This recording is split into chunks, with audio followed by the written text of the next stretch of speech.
No es asunto de un solo hombre, esto no es asunto solo de un dirigente, esto es asunto de todos, de 30 millones de mexicanos que participaron el domingo, que nos dieron su confianza, y de los que se han quedado en el camino, que los recordamos siempre con mucho cariño. Pero necesitamos la mayoría en el Congreso. Por eso, de manera respetuosa, te pido que votes por los candidatos a diputados, a senadores de la coalición. Juntos haremos historia. Un México en donde tenga seguridad y trabajo contra la corrupción. Un México competitivo, libre, abierto y democrático. El poder absoluto en manos de una persona ha dejado una estela de destrucción a lo largo de la historia. Los ejemplos abundan. En el siglo XX, en Europa y Asia, el poder absoluto recayó en manos de líderes de derecha e izquierda, fascistas o comunistas, que destruyeron a sus países y provocaron la muerte de decenas de millones de personas. Y le expresamos nuestra disposición para colaborar institucionalmente para impulsar las políticas públicas que promueva su futuro gobierno en favor de los mexicanos. Para que el poder legislativo sea verdaderamente libre, no como ahora, que los diputados piden moches. Desde 1997, año en que el PRI perdió la mayoría en la Cámara de Diputados, ningún presidente ha tenido poder absoluto en el Congreso. En donde la diversificación de mercados, la competitividad, nos permita en la libertad más emprendedores para México, más empleo, más inversión. El presidente de la República encontrará en la Coparmex un aliado para impulsar la lucha frontal contra la corrupción, que ha sido su oferta principal a lo largo de la campaña para los mexicanos. Ni Zedillo, ni Fox, ni Calderón, ni Peña Nieto. Elección tras elección, en el año 2000, 2006 y 2012, se ha elegido presidente de un partido y a los diputados y senadores de otro. Un México con gobiernos eficientes y transparentes que nos generen a todos confianza, en donde podamos en el diálogo construir y en el compromiso trabajar por un México de futuro. Son las voces de aquellos que hablan justamente de los contrapesos que necesita un país para funcionar. Todo el poder, una concentración absoluta del poder en manos de un gobierno, de un proyecto de país, ¿es lo que nos conviene? ¿Es suficiente para que pase todo lo que en campaña prometieron? ¿O es un riesgo de que se vaya a hacer exactamente lo que ese poder político necesita o quiere de nuestro país? Esa es la disyuntiva que vamos a analizar en esta exégesis. Y por supuesto, para entenderlo necesitamos el contexto. Así que ya con el cierre del programa de resultados electorales preliminares, tenemos los datos específicos de cómo cierra la Cámara de Diputados, cómo cierra el Senado de la República y los congresos de cada uno de los estados. Ojo, es importante repetirlo, no es resultado oficial el que dio el PREP, hay que esperar los conteos de los distritos, los conteos distritales, pero finalmente nada cambiará. Lo único que tendremos ya como certeza y como legalidad para poder decirlo oficial será justamente lo que permite la ley. Y mire, vamos a analizar justamente el Congreso, que es decir, primero la Cámara de Diputados, cómo quedó después del cierre del PREP y justamente lo que estábamos mencionando en un principio de este programa. Son 93.56% de los votos computados de este PREP. Morena y los partidos que lo acompañaron en coalición, es decir, el PT y el PES, pues están ganando 307 de las 500 diputaciones federales, ojo, de mayoría relativa, y aquí sí, ya a diferencia de ayer, se sumarían las de representación proporcional. Estamos hablando, le repito, de la Cámara Baja. Si le restamos las votaciones o los curules del PT y de Partido Encuentro Social, Morena tendría solo, es decir, él solo, 252 escaños, lo que podría decir no tendría a fuerza que tener los votos de los partidos que lo acompañaron en coalición. Pero si los tiene, lo que decíamos al principio, no requerirá de hacer alianza con el resto de las fuerzas políticas en el Congreso, que en este momento, ya consolidado el Congreso, ya iniciado el periodo de sesiones, serían las fuerzas de oposición. Esto le digo lo que es la Cámara de Diputados. Ahora sí nos puede poner nuestra producción lo que es el Senado de la República, la Cámara Alta. ¿Cómo queda también después del cierre del PREP? Justamente ya tenemos en pantalla. Aquí lo que vemos también, el partido Morena, junto con sus aliados, está logrando una amplia mayoría también, es decir, está logrando 55 escaños que, sumados a los de sus aliados, que el PT, que tiene 7, y el PES, que suma 9, tendrían en total 71 senadores, 6 votos más de los necesarios para lograr una mayoría absoluta. Así se pinta el Congreso y así se pinta la falta de contrapesos, por lo menos legislativos, que nos preguntábamos al principio de este espacio. Oiga, y obviamente lo hemos mencionado desde el inicio de los análisis en esta materia, desde que hablábamos de las encuestas y cómo se iba pintando la preferencia electoral.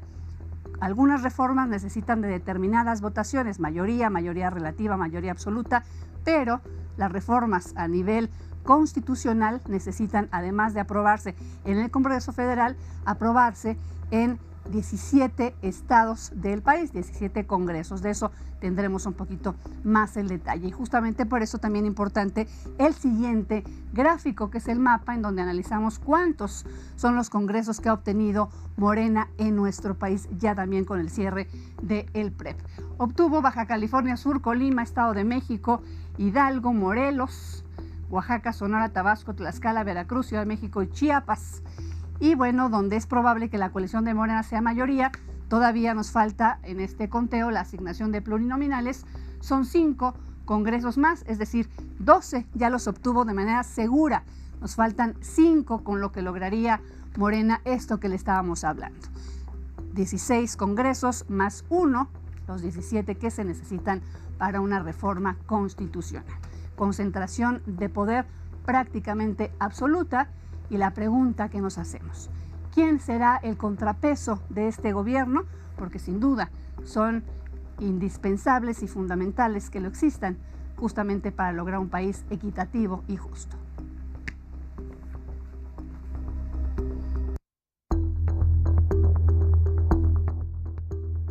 Aquí tenemos exactamente lo que les estábamos diciendo, de los 27 congresos que se jugaron, 12 congresos que ya tiene el Movimiento de Regeneración Nacional seguros en el país. Y el siguiente gráfico que nos señala lo que ya le habíamos mencionado, 17 congresos indispensables para lograr una reforma constitucional que al parecer Morena los estaría logrando. Le digo, solamente faltan aquellos de la representación proporcional, que sería lo definitorio para sumárselos a Movimiento de Regeneración Nacional y sus partidos en coalición, PT y Partido Encuentro Social.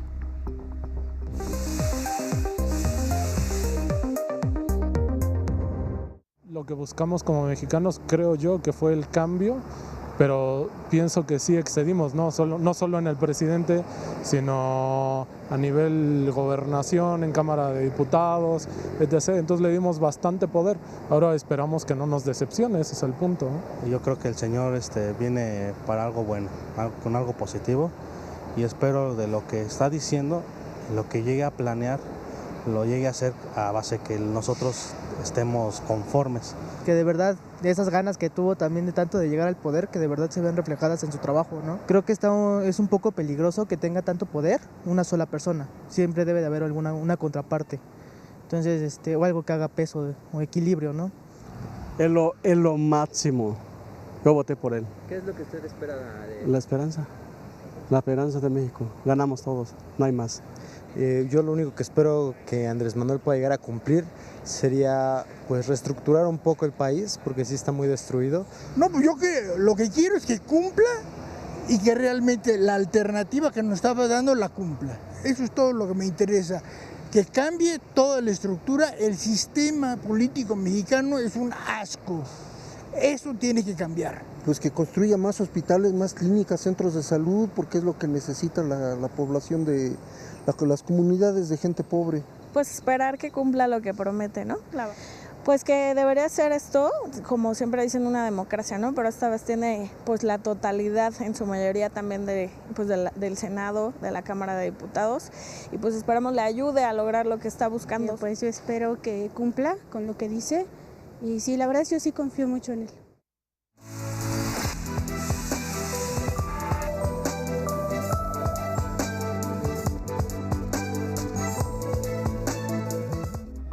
Bueno, y las voces de la gente de a pie, aquellos que fueron a emitir su voto y que en un 52.6% dieron su preferencia a Andrés Manuel López Obrador. Y entonces el análisis de esta noche es justamente esto. Contrapeso legislativo, parece que no habrá. ¿Quién jugará ese papel de vigilancia, de exigencia, de transparencia, de rendición de cuentas y obviamente de cumplimiento de promesas de campaña? Yo saludo en este exégesis a Mariana Campos, coordinadora del Programa de Presupuesto y Rendición de Cuentas de México Evalúa. Muchas gracias por estar aquí. Mariana, ¿qué tal? Buenas noches. Gracias. Y Alejandro Ordóñez, asesor de Causa en Común. Gracias, Alejandro. A ti, Marta, muchas gracias. Muy amables. Y bueno, obviamente, ojalá haya muchos contrapesos. Ojalá esto que no abre en el Congreso, probablemente, y es lo más seguro, existan diferentes actores. Pero yo quise iniciar este análisis de lo que será el gobierno de Andrés Manuel López Obrador con la sociedad civil, justamente porque me parece que en la administración actual, que está por concluir en los próximos meses, jugaron un papel fundamental. Ha costado mucho, se ha logrado menos de lo que yo sé que han empujado, pero finalmente si se logró algo en el país fue gracias a la sociedad civil organizada y me parece que tendrá que ser fundamental su papel. No sé si coincidan ustedes, primero las damas. Marta, yo quiero decir que, por supuesto, la sociedad civil me parece que en todos los países tiene un lugar, ¿no? Incluso hay que señalarlo, hasta en los países desarrollados, donde los gobiernos suelen funcionar mejor, la sociedad civil tiene un papel fundamental y participa de manera muy activa, co-creando mecanismos, diseñando política pública, evaluando política pública y a veces hasta implementando programas públicos. Entonces, creo que incluso eso hace parte del éxito de estos países, ¿no? Entonces, no es necesario que el gobierno funcione mal para que la sociedad civil tenga un papel de participación. Yo creo que en México nos hace mucha falta entender el papel que puede tener la sociedad civil y que los gobiernos no se sientan amenazados por nuestra presencia y nuestra participación. También creo que en México nos hace falta entender el papel de un contrapeso. Lamentablemente, no nacimos democráticos, hemos ido intentándolo, conquistándolo con muchísimo esfuerzo y pienso que todavía en México contrapeso significa para muchos boicot. Y eso no es un contrapeso, ¿no? Creo que hay que recordar... ¿Cómo definirías un contrapeso? Un contrapeso es una mirada desde fuera, una mirada con una perspectiva distinta posiblemente, pero que no necesariamente quiere bloquear el objetivo. Puede enriquecerlo, incluso puede mejorar tanto los planes, los proyectos propuestos. Pero nuestra breve historia de democracia nos ha dicho que, por ejemplo, el Congreso históricamente siempre ha sido aliado del gobierno y en algunos años creo que con la administración de Fox se comportó como un contrapeso, pero más bien fue un boicot el que había ahí a todo lo que, tanto algunas propuestas de Fox como de Calderón, ¿no? Y entonces quizás en México tenemos ese prejuicio, ¿no? Me parece que tenemos que evolucionar en el sentido del entendimiento de un contrapeso y de la necesidad que hay de que en México tengamos mejor balance de pesos y contrapesos en todos los casos, aunque el presidente sea muy prometedor. Claro que en estricta teoría esos pesos y contrapesos los tendrían que hacer pues los poderes que conforman el Estado, que es el Ejecutivo, el Legislativo y el Judicial. Ese caso ejemplar lo está jugando el Judicial en los Estados Unidos, el Legislativo también en sus grandes momentos. El muro de Trump no se aprobó en presupuesto precisamente porque el Congreso dijo no. Los vetos migratorios gracias a las Cortes y etcétera, ¿no? Y esto viene evolucionando de un concepto que es la monarquía. La monarquía pasó de moda hace mucho tiempo, sabemos que no funcionó y por eso se crea el concepto o simplemente el concepto también antiguo, pero que es el que se emplea modernamente, el de una república, ¿no? Claro. Que es decir, hay esta necesidad de contrapeso. Que justamente hablamos de una democracia joven, que a veces decimos, híjole, hay que darnos cuenta que ya no está tan joven.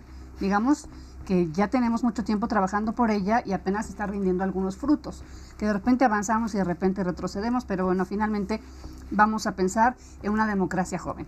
Así como la democracia es joven, me parece que también la sociedad civil organizada, como son ustedes, los organismos que la representan, no habíamos visto, o por lo menos no era tan evidente en otros sexenios, exactamente ese papel fundamental que han jugado y ese empuje. Pero nos falta mucho, me parece. Ciertamente, aunque hay que señalar que este empuje que trae la sociedad civil sí es creciente e incluso va en potencia su crecimiento. Creo que hoy nos invitas a México Evalúa y a Causa en Común, que son dos organizaciones que no trabajan en el tema de asistencialismo. Sí llegan a tener temas de fortalecer capacidades en la ciudadanía, pero sobre todo cumplimos una labor fundamental que es la investigación y cómo esta incluye propuestas de cambio para política pública. ¿A qué me refiero? Solo en el tema de seguridad y justicia es entender a fondo una problemática, entender dónde en el Estado está habiendo algunos asuntos sin resolver algunos conflictos y cómo encontramos a través de la investigación bien fundamentada evidencia de otros caminos que son posibles y que terminen incidiendo en política pública. Creo que los últimos 6 años dieron un gran vistazo de lo que puede hacer sociedad civil, desde colocar temas en la agenda que no estaban, desde confluir en la toma de decisiones, que es la mejor forma como podemos incidir, y la ventana coyuntural que tenemos ahorita para colocar los temas, saber de qué vamos a hablar cuando hablamos de derechos humanos o cuando hablamos de política pública.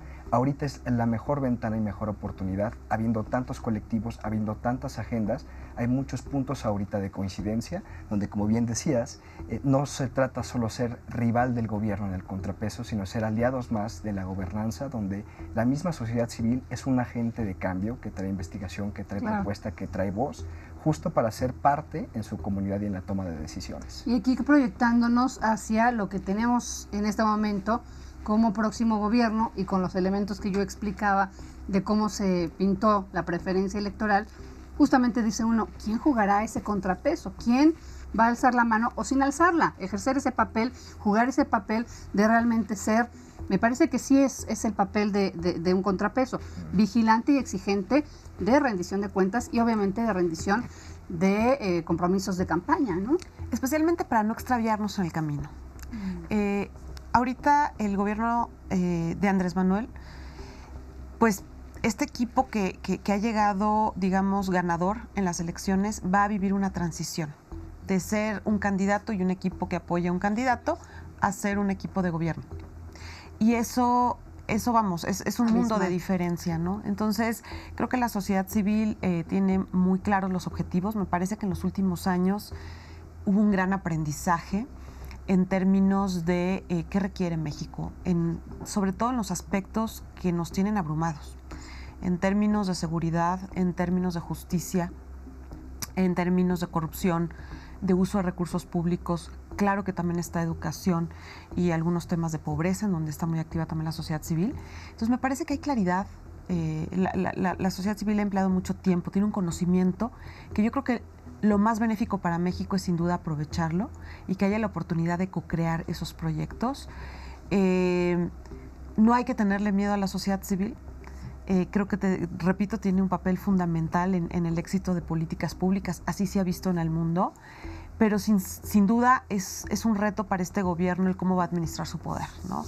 No hay que olvidar que entre más poder, más responsabilidad. Entonces yo creo que sería conveniente que esa responsabilidad se comparta entre distintos actores y que haya un proyecto de construcción conjunta. Hay que decirlo, con cómo quedó el Congreso, por ejemplo, van a tener ya la aprobación de presupuesto sin necesidad de consultar a otros actores. Va a quedar aprobado el presupuesto y el techo de endeudamiento, ¿no? Con solamente la coalición ganadora, sin necesidad de preguntarle a otros partidos políticos. Entonces, eso conlleva una responsabilidad enorme, porque también si algo falla, pues la responsabilidad va a ser clara de qué actores fue, ¿no? En ese sentido, por eso vemos importante que AMLO y su equipo hagan una reflexión y sean capaces también de construir instituciones, de abonar a los contrapesos, aunque eso implique limitar su propio poder. Sabemos que en el uso de recursos públicos ha habido una enorme discrecionalidad y le tenemos que cerrar la llave. Marta, aquí lo hemos dicho en tus programas, que nos has hecho favor de abrir espacio. El ramo 23, el endeudamiento que no se va a inversión, todos esos espacios los tenemos que cerrar. y no pueden depender de la voluntad de un equipo, de una persona. Queremos construir las instituciones que nos garanticen que llegue quien llegue, se haga un uso racional de los recursos. Y sobre este punto me parece fundamental, no olvidar que no se parte de cero. Desde Causa en Común hemos mantenido diálogo abierto desde el momento en que los candidatos estaban en campaña, y hubo muchas agendas en las que ya hay compromisos firmados por los candidatos y por el candidato electo. ¿A qué me refiero con esto? Que con todos ya hay un trabajo muy sólido. Por ejemplo, Cumbre Ciudadana, que es un espacio donde participamos más de 378 organizaciones, hicimos que los candidatos asumieran un compromiso por abrir el diálogo para trabajar en torno a 56 propuestas divididas en siete ejes, y en torno a eso empezar a trabajar. Entonces, no solo se trabaja con el equipo que gana las elecciones, sino con los contrapesos que, aunque sean minoría en las cámaras, tienen ya una responsabilidad alta con los compromisos que han suscrito en las propuestas, que van, como lo acabas de decir, desde educación, medio ambiente, derechos humanos, justicia, seguridad, por fortalecimiento de sociedad civil. Tenemos muy claro la Cumbre Ciudadana y tenemos muy claro el léase si quiere gobernar en serio, porque afortunadamente ha formado parte de los contenidos de este programa, en donde sabemos, queremos empujar el papel de la sociedad civil, en el que, bueno, hay investigadores, etcétera, pero que también, me parece, a la sociedad civil no organizada, digamos, a la gente común y corriente, también nos toca estar vigilantes, conocer estos temas para saber justamente qué se está exigiendo y qué se está pidiendo a los nuevos gobiernos, ¿no? Así es. Yo les quiero agradecer a los dos su participación en este espacio. Muchas gracias. Muchas gracias, Marta. Buenas noches. Y éxito en este contrapeso que les va a tocar jugar. Muchas gracias.